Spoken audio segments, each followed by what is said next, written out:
চরমোনাইকে বিশ্বাস করে জামাত কত বড় ভুল করলো। দর্শক, একদম সংখ্যাগত কিছু বিষয় দেখাবো যে জামাতের রাজনীতিতে কত বড় ডিজাস্টার ঘটে গেল। হ্যাঁ, আমি চরমোনাইয়ের সাথে জোটে বিশ্বাসী বা জোট রাখার পক্ষে স্টিল নাও। এমনকি আপনারা যদি শোনেন যে না চরমোনাই জোট থেকে বের হয়ে গেছে বা তাদেরকে বের করে দেওয়া হয়েছে, তারপরও আমি আবার তারা ফিরে আসুক জোটের পক্ষে। এই জোটের উপকারিতাই বেশি, কিন্তু এটা কোনো ফিরিত নয়।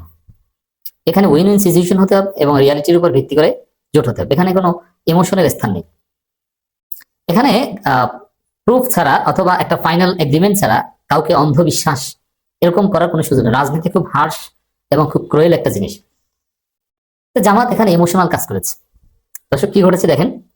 চরমোনাইয়ের জন্য 1 ডজনের বেশি প্রার্থী না দিয়ে বিপাকে জামাত।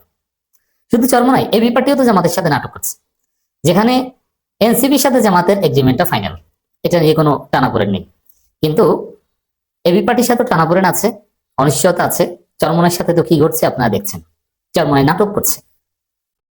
এখন এবি পার্টির জন্য বিশেষ করে বেস্টে ফুয়াদ এবং মুজিবুর রহমান মঞ্জুর আসনে জামাতের হেভিওয়েট প্রার্থী, এ গ্রেডের প্রার্থী মনোনয়নপত্র সাবমিটই করেনি। মুজিবুর রহমান মঞ্জুর সাহেবও এই জন্য খোঁচা দিয়েছেন যে জামাত তো ভুল করেছে, ফাইনালাইজড হওয়ার আগেই তারা কেন সাবমিট করেনি। আসলেই এখন যদি এবি পার্টি না থাকে তাহলে বরিশাল 3 এবং ফেনীতে মুজিবুর রহমান মঞ্জুর আসনে কি হবে জামাতের। অথচ বরিশাল 3 না জিতলেও ফেনীতে মুজিবুর রহমান মঞ্জুর আসনে জামাত জিততো, এটা মোটামুটি নিশ্চিত। আশা করি এবি পার্টি থাকবে, না থাকার কোনো কারণ নেই। কিন্তু যদি না থাকে তাহলে কেন নমিনেশন সাবমিট করা হয়নি? রাজনীতি আমরা অনেক পরামর্শ দিই, অনেকে শুনেন অনেকে শুনেন না। রাজনীতি এত সরল বিষয় নয়। আপনাকে এখানে ডামি ক্যান্ডিডেট রাখতে হবে। জামাতের অনেক আসনে ডামি ক্যান্ডিডেট আছে, প্রয়োজনে তাকে যেন কাজে লাগানো যায়। তো এটা তো থাকতে হবে, আপনাকে বুঝতে হবে। কিন্তু আপনি কিসের রাজনীতি করেন? মহানগরী আমির, জেলা আমির, আপনি এগ্রিমেন্ট হওয়ার আগেই নমিনেশন পেপার সাবমিটই করেন নাই। এর মানে আপনি রাজনীতি বুঝেন না, আপনি এমপি হওয়ার যোগ্য না। আপনি সংগঠন চালান, এর ঠিক আছে, কিন্তু রাজনীতি বা জননেতা হওয়া দ্যাটস ডিফারেন্ট। এবং বাংলাদেশের পলিটিক্সে আপনি একজন পলিটিশিয়ান হবেন, that's also different, far difference. তো দর্শক, এখন দেখেন শেষ মুহূর্তে চরমোনাইয়ের সাথে যদি জোট না হয়, এখন চরমোনাইকে সম্মান জানিয়ে অনেক জায়গায় ইমোশনাল হয়ে জামাতের অনেক প্রার্থী নমিনেশন পেপার সাবমিটই করেনি, যে এখানে তেমনি চরমোনাইকে দিয়ে দিব, ঠিক আছে আমরা সাবমিট করলাম না। প্রায় 1 ডজনের বেশি। আমি আসছি ডিটেলস। কেন করলেন না? করে নাই মূলত বিশ্বাস থেকে, ট্রাস্ট থেকে, যে চরমোনাই তাদের সাথে জোট হয়ে গেছে, ইসলামী জোট। পীর সাহেব চরমোনাই যেভাবে ঐক্যের কথা বলেছেন, অতএব এই আসন ভাগাভাগি বা বিএনপির ফাঁদে পড়ে বা অন্য কোনো মেকানিজমে বা ভারতের প্ররোচনায় কিছু হবে, এটা জামাতের যেসব জায়গায় প্রার্থীরা নমিনেশন পেপার সাবমিটই করেনি তারা কল্পনাও করেনি। অথচ ইসলামী দলগুলো যে ভারতের দালাল হয়, বা রাজনীতি জিনিসটা যে আসলে এখানে ইসলাম এটা অন্য জিনিস, কিন্তু রাজনীতির হিসাব নিকাশ এটা যে রিয়ালিজমের ভিত্তিতে চলে, এই বিষয়টা তাদের মাথায় ঢুকে নেই। এখন জোট না হলে আমরা এখনো বিশ্বাস করি, আমি এই বক্তব্য রেকর্ড করা পর্যন্ত, যে জোট হবে। এমনকি জোট না হওয়ার ঘোষণা দিলেও আমি বিশ্বাস করি তারপরও জোট হতে পারে। 19 তারিখ পর্যন্ত আমি বিশ্বাস করতে থাকবো জোট হবে, জোট থাকবে। চরমোনাই হয়তো ঘোষণা দিতে পারে যে আমি জোটে যাবো না, সংবাদ সম্মেলনে না থাকতে পারে, কিন্তু তারপরও একটা পর্যায়ে এসে আবার আসতে পারে যে না ঠিক আছে আমি জোটে আছি। অসম্ভব কিছু নয়। কিন্তু যদি না হয় জোট, তাহলে জামাতে যে দল ক্ষমতায় আসবে, 2-4টা আসনের কারণে ক্ষমতা আসা না আসার বিষয়, সেখানে 1 ডজনের বেশি নিশ্চিত আসন প্রার্থী ডিক্লেয়ার করেনি। এটা কেমন রাজনীতি? প্রথম কথা হচ্ছে এটা জামাতের স্টুপিড মার্কা রাজনীতি, মাথা মোটা মার্কা রাজনীতি। জামাতের যারা চরমোনাইকে বা এবি পার্টিকে সম্মান জানিয়ে নমিনেশন পেপার জমা দেননি, সাবমিট করেনি, they are very much political stupid. আমি মনে করি ওই সকল নেতাদের জামাতের এই যে জনশক্তি ভোটার, তাদের কাছে জবাবদিহিতার আওতায় আনা দরকার, সাংগঠনিক শাস্তির মুখোমুখি করা দরকার এই স্টুপিড গুলোকে। এটা কোনো রাজনীতি? মিনিমাম পলিটিক্যাল সেন্স থাকলে এই কাজ করে।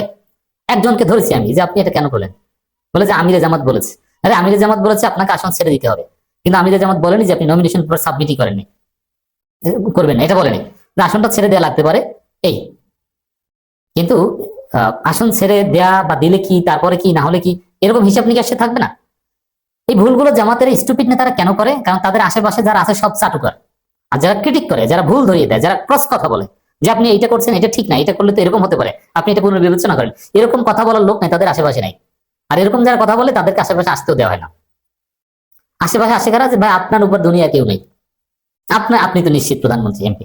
এরাই হচ্ছে আশেপাশে ঘুরে। এখন বুঝেন যে চাটুকারদের সাথে নিয়ে ঘুরলে কি পরিণতিটা হয়। এবার যদি জামাত ক্ষমতায় না আসতে পারে, জামাতের ভুলে, কোন বৈশ্বিক ষড়যন্ত্র বা দ্যাটস ডিফারেন্ট, জামাতের ভুলে যদি ক্ষমতায় না আসতে পারে, আমরা এই জামাতের বিরুদ্ধে কঠিন ব্যবস্থা নেওয়ার আহ্বান জানাবো। এবং জামাতের এই সাধারণ ভোটার জনশক্তি তারা এই অযোগ্য নেতাদের মাইনাস করে কমিটি পুনর্গঠনের দাবি তুলবে। কারণ জামাতের মতো একটা শহীদি কাফেলা, একটা মুসলিম সংগঠনের অযোগ্য নেতারা নেতৃত্বে বসে সিন্ডিকেট করবে, এটা হতে পারে না। অতএব এর বিরুদ্ধে মুখ খুলতে হবে। শুধু এই আমরা দুই একটা ধমক টমক দিলাম আর মাথা নিচু করে তারা চলে গেল, এতে হবে না। তার পদ পদবি নিয়ে টান দিতে হবে। এখন সোশ্যাল মিডিয়ার যুগ, আমরা সমালোচনা করে যে অনেকের পদ খেয়ে দিতে পারি, এটা আপনারা দেখেছেন। অনেকের রাজনীতি যে নাই করে দিতে পারি, আপনারা অনেকটাই দেখেছেন। এখন জনমত তৈরি হয় সোশ্যাল মিডিয়ায়, পারসেপশন তৈরি হয় সোশ্যাল মিডিয়ায়। কারা শক্তিশালী কারা দুর্বল এগুলো সোশ্যাল মিডিয়ার মাধ্যমে মানুষ জাজ করে। তো দর্শক, চরমনের জন্য 1 ডজনের বেশি প্রার্থী না দিয়ে বিপাকে জামাত। জামাতের নেতৃত্বাধীন ইসলামী জোট ভাঙনের মুখে পড়েছে। চরমনের পীরের কারণে মূলত জোটগত নির্বাচনে অনিশ্চয়তা সৃষ্টি হয়েছে। জামাত ইসলামী তাদের 40টি আসন ছাড় দিতে রাজি হলো, চরমনে তাদের নাখোশ। 40টিতে নাখোশ, 45 থেকে 50টায় শেষ পর্যন্ত 5-7 দিন পরে হলেও আসবে। এদিকে জামাত ইসলামী প্রাথমিক আসন সমঝোতার ভিত্তিতে চরমনের পীর মামুনুল হকের দলের প্রার্থীদের বিপরীতে 1 ডজনেরও বেশি আসন তাদের কোনো প্রার্থী দেয়। আমি জানি না যে মামুনুল হকের আসনে, মামুনুল হককে তো মানুষ ঠিকভাবে চেনি না। এলাকায় কোনো কাজ নাই, এলাকায় কোনো কার্যক্রমই ছিল না। আমি মামুনুল হকের এলাকায় প্রায় আড্ডা দিই, বা ওখানে আমার অনেক আত্মীয় স্বজনের বাড়িঘর আছে, কোনো কার্যক্রমই চোখে পড়েনি তার। অথচ মোবারক হোসাইনকে সবাই চেনে, তিনি নমিনেশন পেপার সাবমিটই করেনি। আশ্চর্য বিষয়।